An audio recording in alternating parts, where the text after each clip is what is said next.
Wharf and Peace. Skarloey is a happy little engine. He likes puffing past all his favorite places. He likes the big blue lake.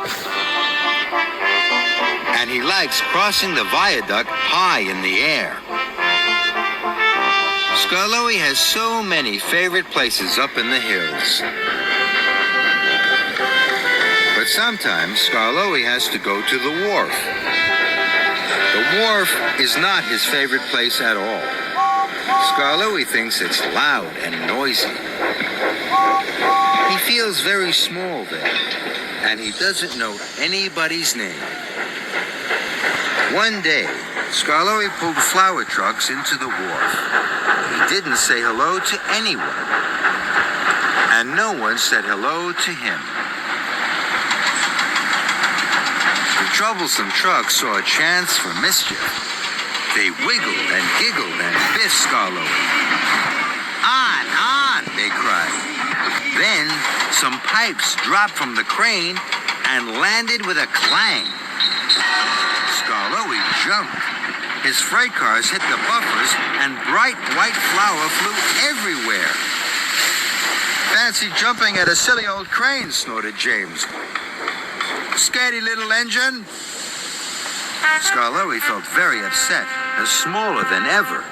James was only teasing, puffed Thomas. Scaredy engine, sang the trucks. Clickety-clack, don't come back. Maybe I am a scaredy little engine, cried Skarloey, and he steamed away. Later, Skarloey had to collect a prize bull and take it to the wharf.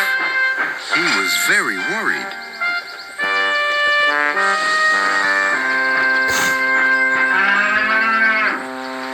Skarloey came to the rickety bridge. Rusty had stopped on the other side. Rusty didn't like crossing the bridge. He thought it was very high up. What should I do? Rusty asked nervously. I'm not a brave engine, puffed Skarloey sadly. So I don't look down and I puff as hard as I can. Skarloey crossed the bridge safely.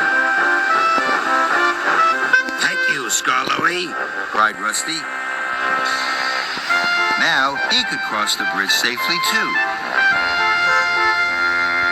Then Skarloey met Duncan by a dip in the track. A stream had burst its banks. Water covered the tracks. If I go in the water, it might put out my firebox, cried Duncan. I'm not a brave engine, whistled Skarloey sadly. So I roll very slowly and I try not to make any waves.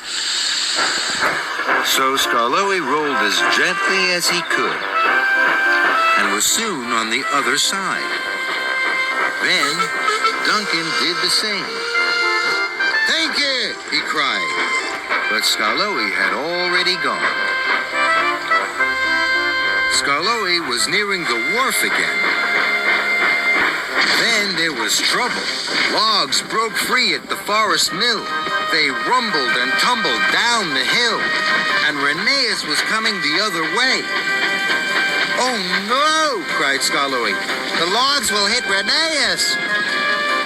Skarloey tried peeping and calling, but Rheneas didn't hear, so Skarloey steamed forward as fast as he could. The log hit Skarloey with a great big boof. Skarloey was dented, and the bull roared. But luckily, no one was hurt. Rheneas was very happy to be saved, but Skarloey still looked sad. What's the matter? Asked his friend. I jumped at a noise at the wharf, sighed Skarloey. And the troublesome trucks laughed at me. Now I have a big dent. I'm a scaredy little engine, and scaredy engines will never be useful engines. Rheneas was surprised. But you saved me from a horrible biffing, he cried. Rusty told me you helped him with the bridge and helped Duncan with the stream. You are the bravest little engine I know. Skarloey didn't feel brave at all. He still had to go to the wharf, and that scared him. Skarloey rolled into the wharf. It was as big and noisy as ever. Then he remembered what his friend Rheneas had said. I helped Rusty, and Duncan, and Rheneas. I am the bravest little engine I know. Skarloey took a big, brave puff. Hello, everybody. I'm Skarloey.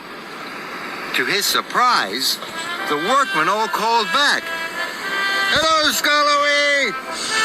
Skarloey was delighted. Then Skarloey saw the troublesome trucks. Clickety-clack, look who's back, they sang. The scary little engine's on our track. This made Skarloey cross. I am not a scaredy little engine, he said firmly. And if you biff me, I'll biff you back. So there. Woo, said the troublesome trucks, and they didn't move an inch.